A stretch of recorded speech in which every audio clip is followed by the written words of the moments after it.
2 SP, the Japanese version. It's quite a rare game.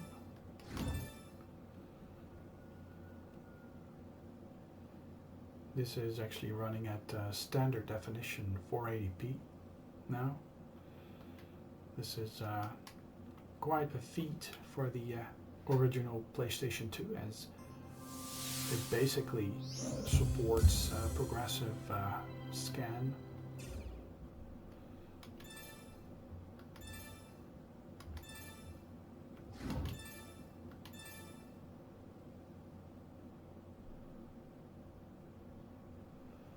Let's change to Taurus, and the Netherlands is in there as well. And just select Outrun 2 SP. I of course need the Dino or Dino automatic and the Outrun 15 tracks, and just a regular game. I'm just gonna waffle over this, so the sound output is gonna be very low. Just a Friday waffle of sorts. Now this is really one of my favorite racing games, and if you're not familiar with it, you've been living under a rock, I think, because this really is a very nice racing game.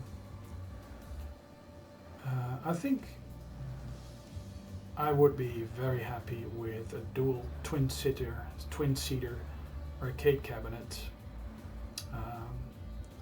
in my garage. It actually would fill up the entire garage.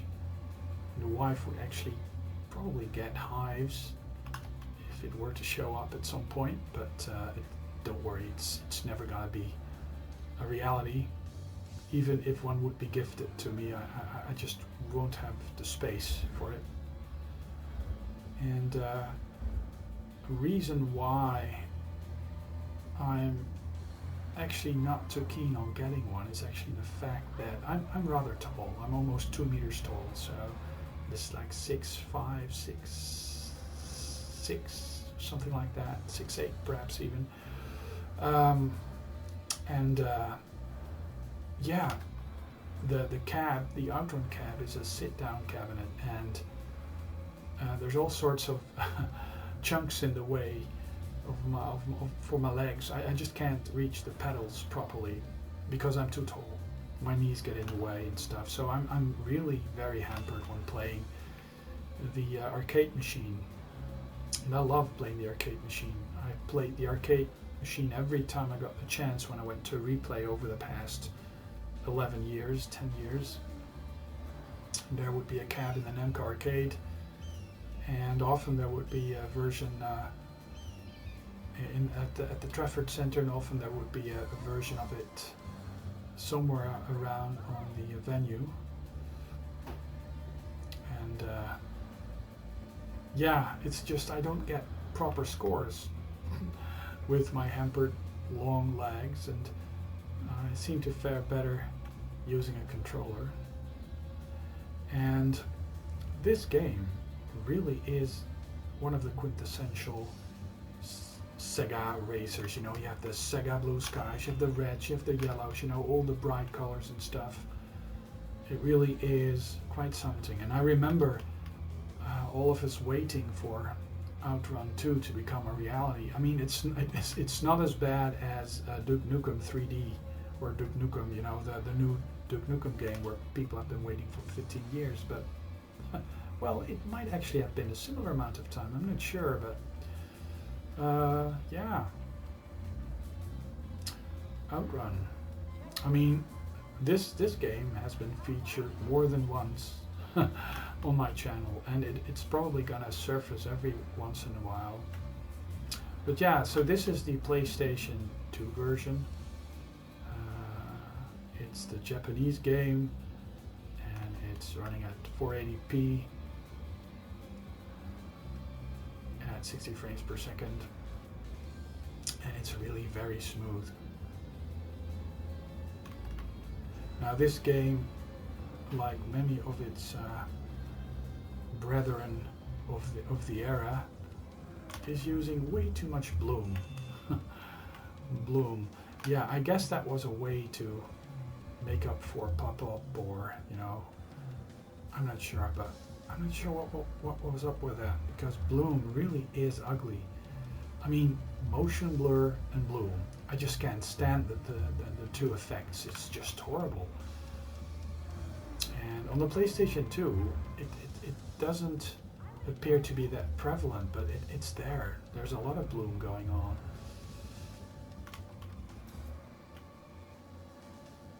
But graphics-wise, I mean, with the sun rays falling in between the trees, the branches of the trees, like this, it's quite amazing. And of course, it's nowhere near ray tracing or anything, but it's really the lighting in this game really is very nicely done. So this brings a sense of realism, even if you're running this at 480p.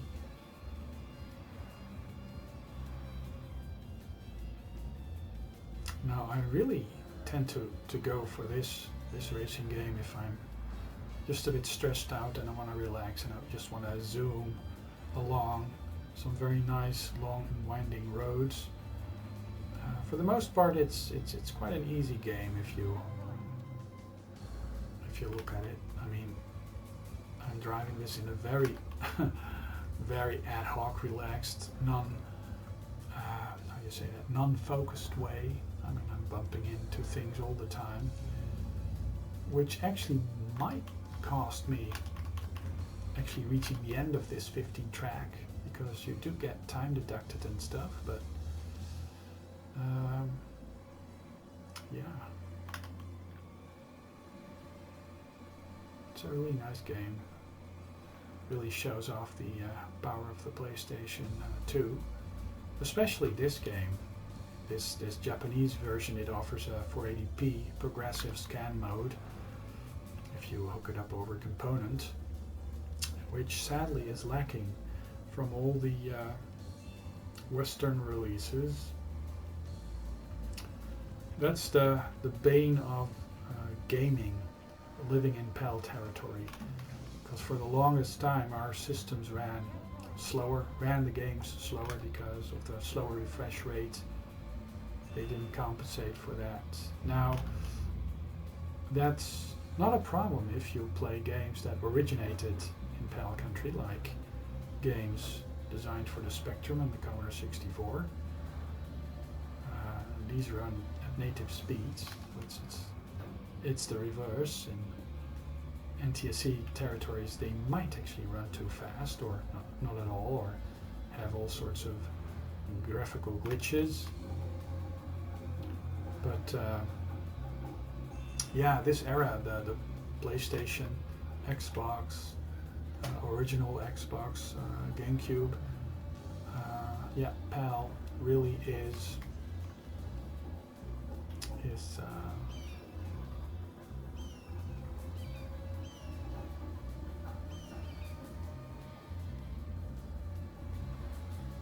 really an inferior experience.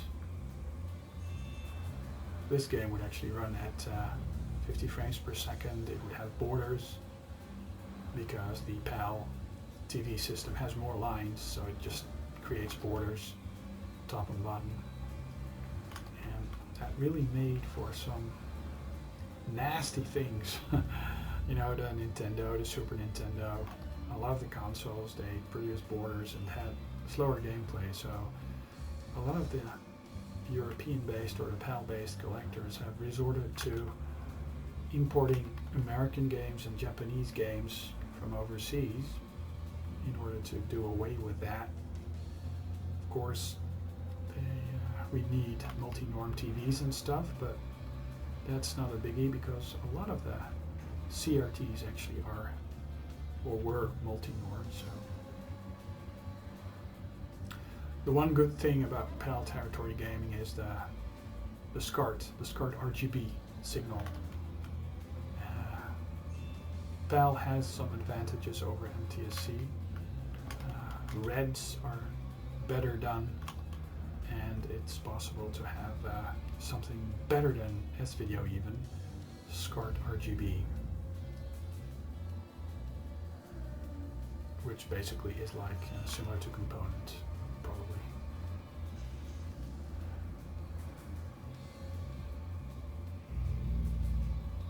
So, what is a thing with these consoles, these PlayStation consoles, is that they all used a form of dithering.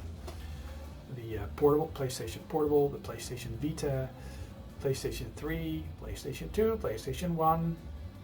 Not sure about the PlayStation 4 though, but up to the PlayStation 3, every system, Sony system, used some form of dithering to get away with having to put more colors on the screen at the same time, perhaps increase the speed or something like that.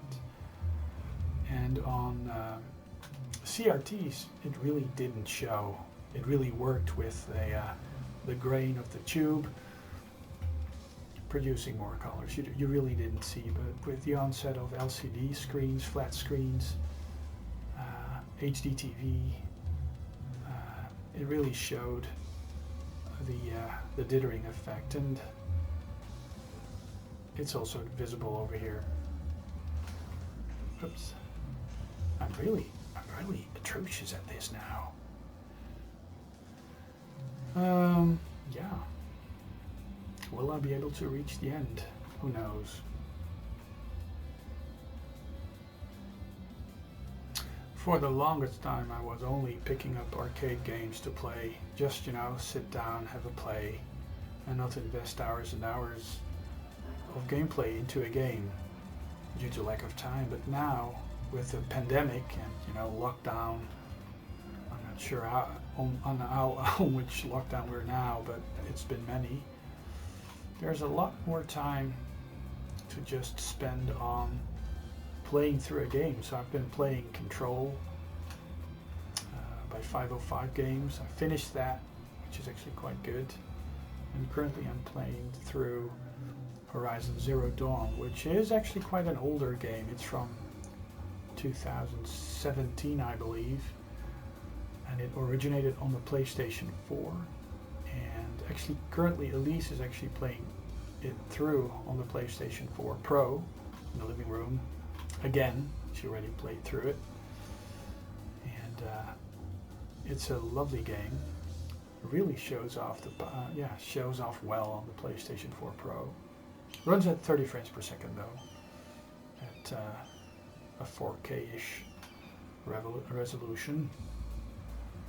Now I'm playing it on the PC in my game room, and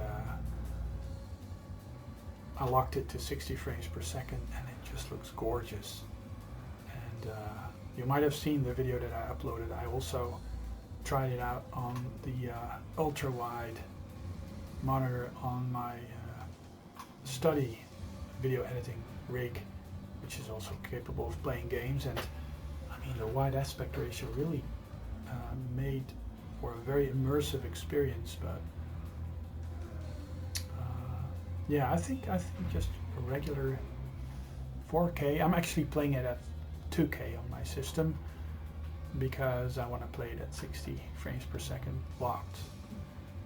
And you really get spoiled by playing games at 60 frames per second. I mean, like this is also playing at 60 frames per second. And basically that was the norm back in the day, you know. And I believe with oh look, yeah, I'm just too slow. With the PlayStation 3 and Xbox and perhaps even GameCube, 60 frames per second for NTSC wasn't necessarily the case. A lot of games were actually running slower.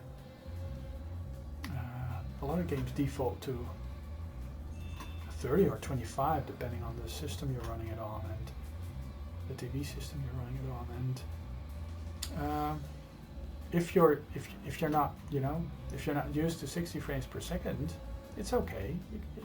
It's the the frame times are longer, so the games actually are a bit more laggy because of that.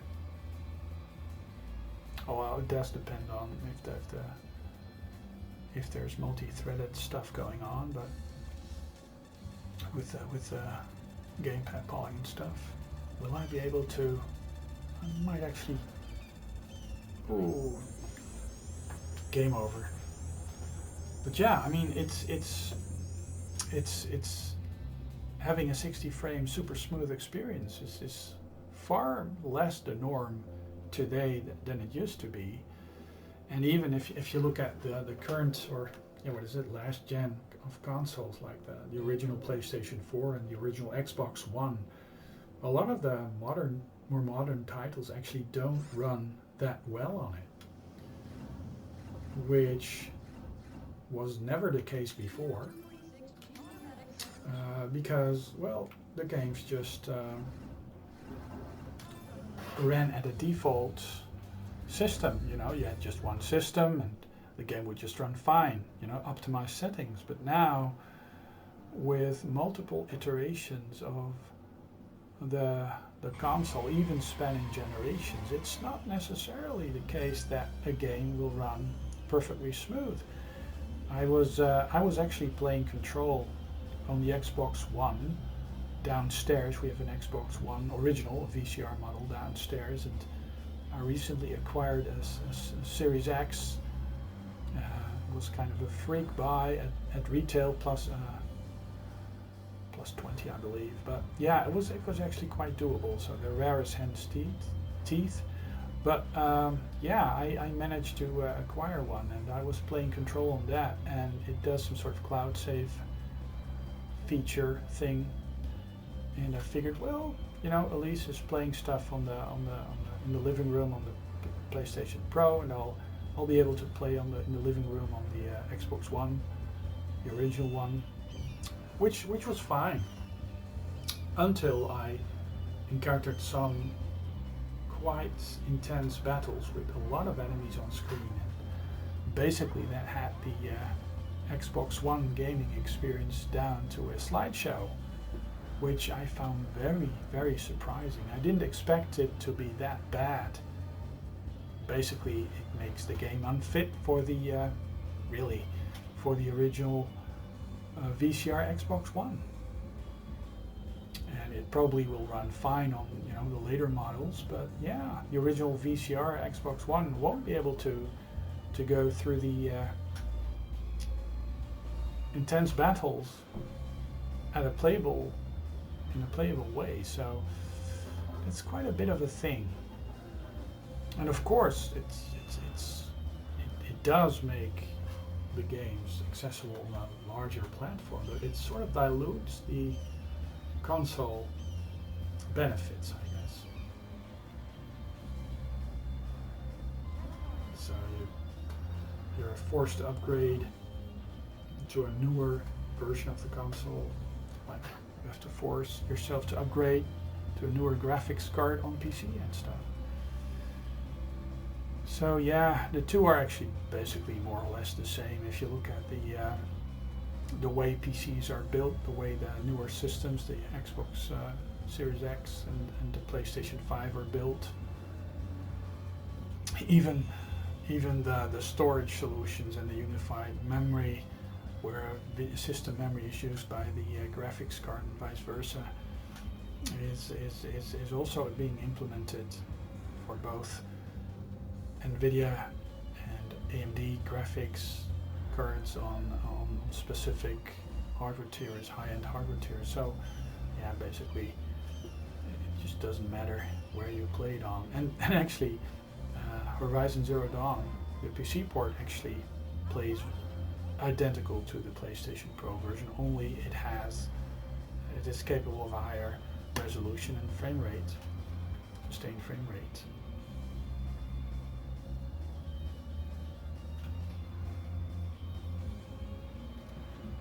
So I do want to get a PlayStation 5. I actually entered a raffle. There was one of the major store chains. They actually started a raffle, and next Monday, coming Monday the 8th, I believe, I'll know whether or not I'm one of tens of thousands of people who entered the raffle. It's one of the major online stores over here, so I mean, it's just, you just have to use the phone app and just say that you want to enter the raffle, so there's no weird, third-party thing going on where you actually basically sell your identity to some sort of gray intermediary just in order to have a chance at a PlayStation 5 or not. But yeah, I mean, it's really weird. I mean, the pandemic, and then the semiconductor shortage, and the cryptocurrency boom, with a lot of people putting a lot of energy and money into the cryptocurrency. It's actually quite interesting because cryptocurrency, a lot of people that promote it, they sort of promote it as a way of having control over your money when there's no government or something like that, independent control. But a lot of, the world over, actually, cryptocurrencies are taxed. So you can't get away. You really can't. You will get caught at some point, I guess.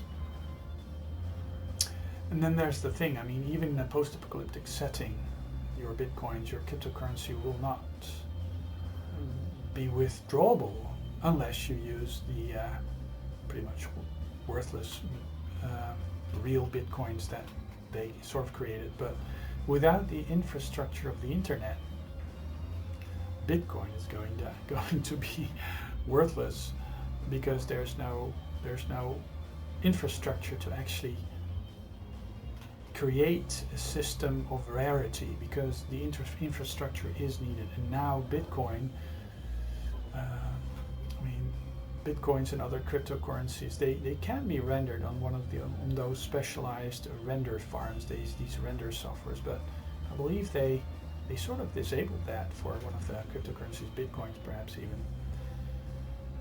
So you really need a graphics card to be able to mine, and then these graphics cards are very expensive. So basically, you could argue that the graphics card and the physical representation of rarity is very similar to what gold and rare metals are to real money. To some extent, real money stands for an amount of gold and rare metals up to a point, of course, because it used to be one-on-one, but now it's like virtualized. So the only thing that makes cryptocurrencies different is I guess the way you can create them, and the way it's distributed.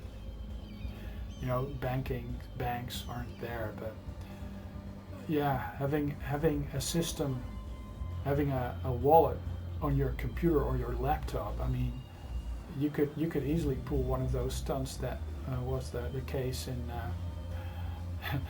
in Big Bang Theory, where they actually mined a Bitcoin at some point, and then they lost the computer, or they lost the drive, or lost the thumb drive where the Bitcoin wallet was on. So yeah, you could lose a lot of money very easily. But yeah, if you have to sink in real money,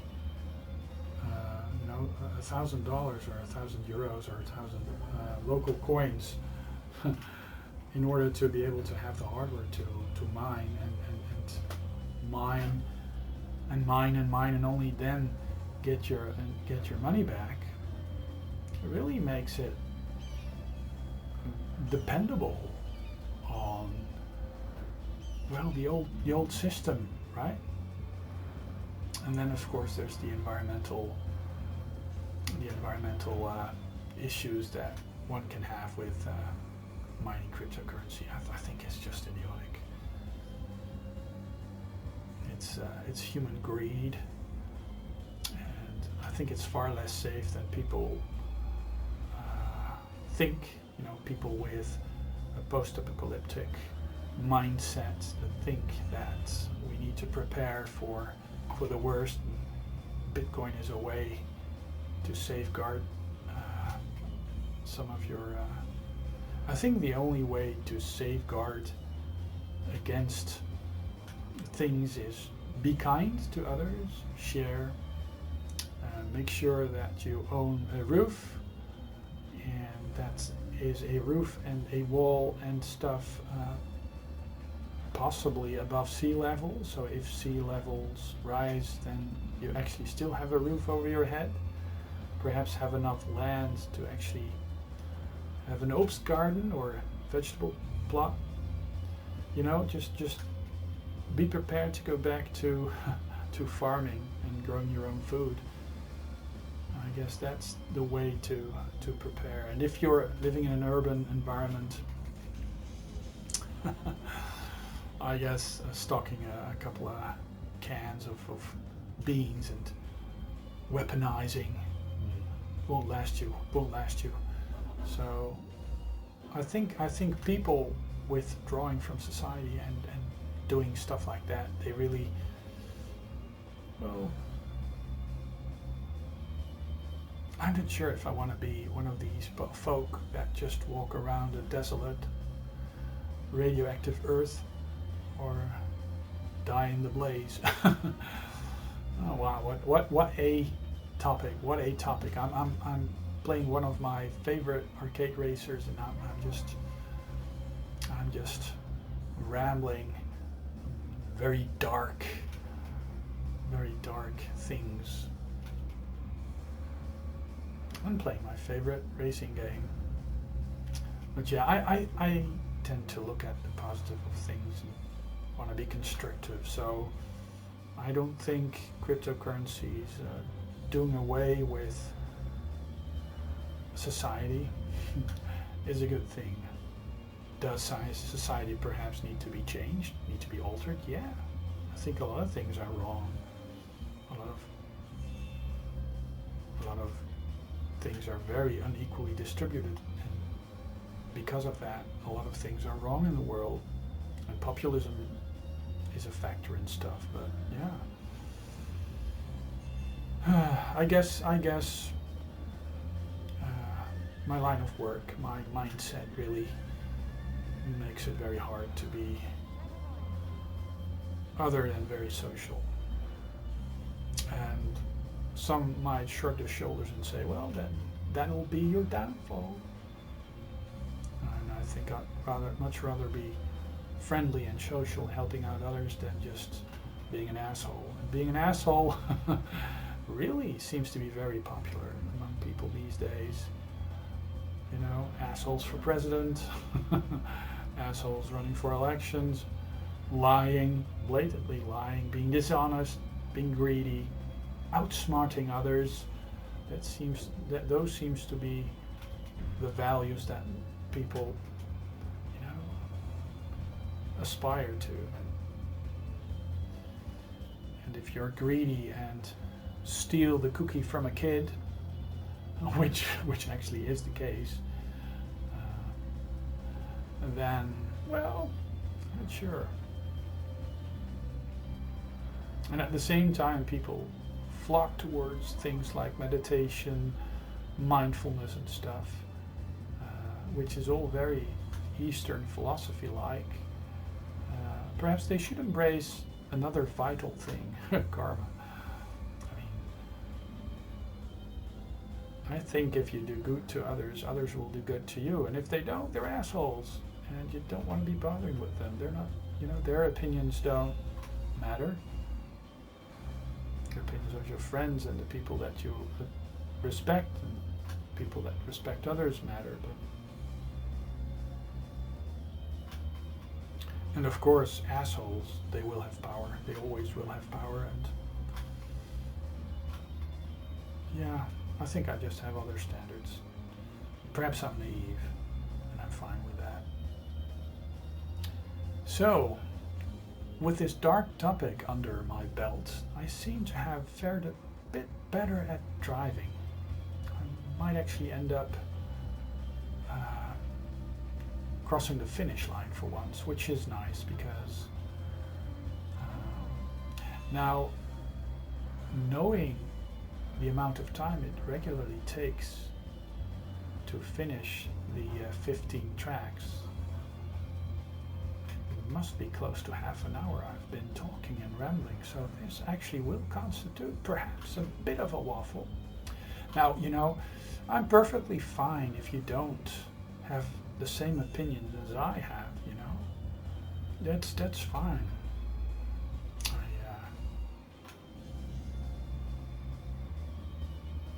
But I tend to gravitate towards people who are kind to others or don't try to be assholes. I mean, the only way to be an asshole is on the high score of a video game, you know, or in a video game, outsmarting others, but not in real life. Not in real life. Life is too precious for that. Now, hopefully, yeah. Now, if I don't crash into the sides of the road at the what is supposed to be Central Park, I might be able to finish, but I may actually end up just staring at the finish line. Here I'm always crashing if I'm not concentrating. I may actually end up finishing. Yeah. If you reach the this part, it's hard to screw up. But who knows? It's always possible to screw up. Yeah, I am screwing up. So it might actually be the case of just stopping dead in my tracks just before the finish line. Ooh, I goaled it. So I'm still capable of doing it. Well, this is March 5th, 2021. You gained a little insight in my belief system, and it's quite an eclectic waffle, and I'm not sure if this actually worked out. I'll have to check and see. Wow, that game is old. Man, I feel old. Oh gosh. Anyways, let's see. This is not gonna be a very high score, which is fine.